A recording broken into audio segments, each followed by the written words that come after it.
Well, they're going to try to push it through. And remember, that's as big or bigger than the health care bill. They have every intention of trying to do it. Not because it's effective, but it moves power to Washington. Jim Inhofe has been a hero in terms of fighting that. He stood up when nobody else would. He's got, you know what, kicked out of him all across this country. But he knows more about it than any senator. But they're still going to try. And they know they got to try between now and November because they know after November they're not going to have the votes to do it. It looks like that cap and trade, they can keep raising those fees or whatever they want to call it, and on the producers of electricity or whatever. Oh, they're going to. And you'll never know it. I mean, anytime they want more money, they just raise those fees. The thing that I've observed as I've looked at it, I'd be interested in you. When I look at the science, as somebody trained in science, I don't see good scientific method. So what is the basis behind it? Tell them hello.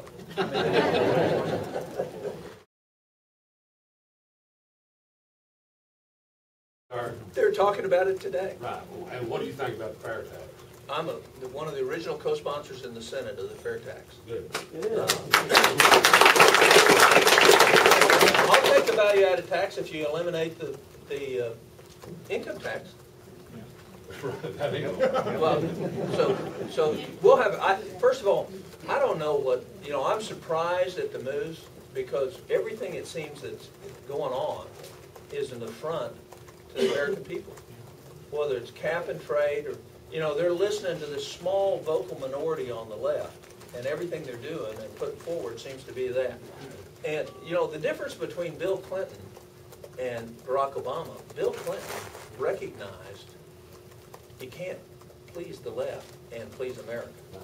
And Barack Obama hadn't understood that yet. And so I think they're hell-bent on going in a direction that is against freedom and against liberty, that concentrates power in Washington and allows the government to control your life in lots of ways that they're not today.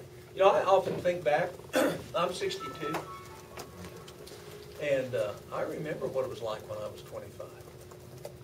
It's really different now. And it doesn't have to be. We can get that liberty back. We can get that freedom back.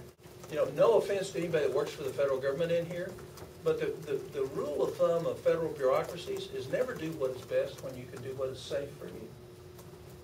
That's a terrible way to run anything because it means you miss out on opportunity.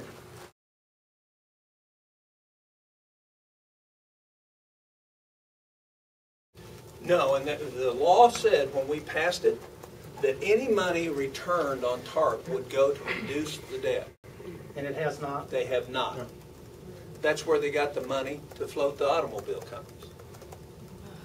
That's where they got the money. I'm a banker, and if we did that, we wouldn't stay in business. Oh, I agree. And look, some of you may or may not realize how close we were as a nation to collapsing financially when TARP was passed. If there's a criticism I get in the column is that I voted for. We were getting ready to see every major bank in this country collapse, and most of the minor ones, which would have sent economic activity down about 20 or 30%. Now, you can't prove the negative, it didn't happen, but the reason it didn't happen is because whatever it was, and I didn't get to design it, I didn't like it when I voted for it, but we stopped the confidence decline in the banking industry, and credit finally started going. It's still not where it needs to be. Part of it is because the FDIC's messing with our bankers in a way they've never been messing with them before. But we fixed that. Now, the easy thing for me would have been to vote no. I'd look like a hero in Oklahoma. But it wasn't the right vote. It wasn't the right vote. And so I could have voted no and come home and said, everybody say, oh, way to go. But the job you asked me to do is do the best right thing under the guise of the Constitution for this country. And so I'll take the heat on it.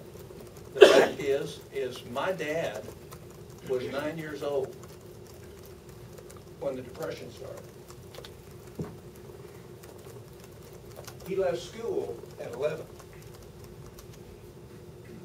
And so did millions of others. And that's not an option. It's not an option. And so they have not done what they said.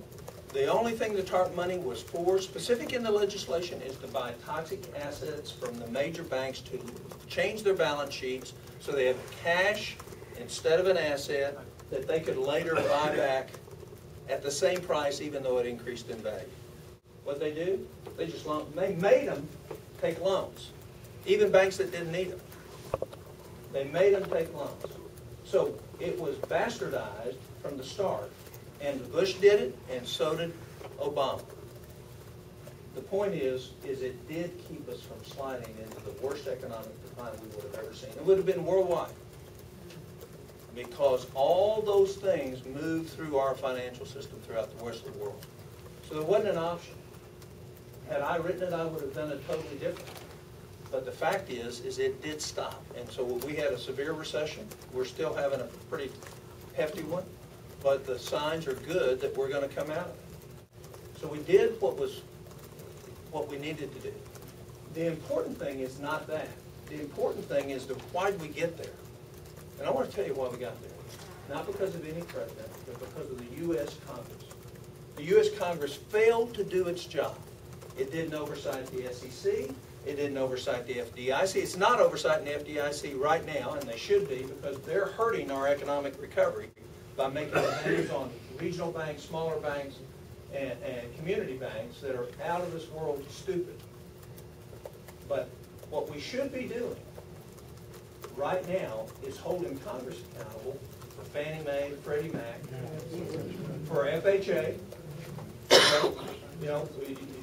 for the fact that we didn't oversight the SEC, the fact that we didn't do our job. It came about because nobody wants to do the hard work of oversight. They just want to look good at home. Well, the hard work of oversight is if you've got a program, you have an obligation as a legislator to make sure the program's doing what it's supposed to be doing.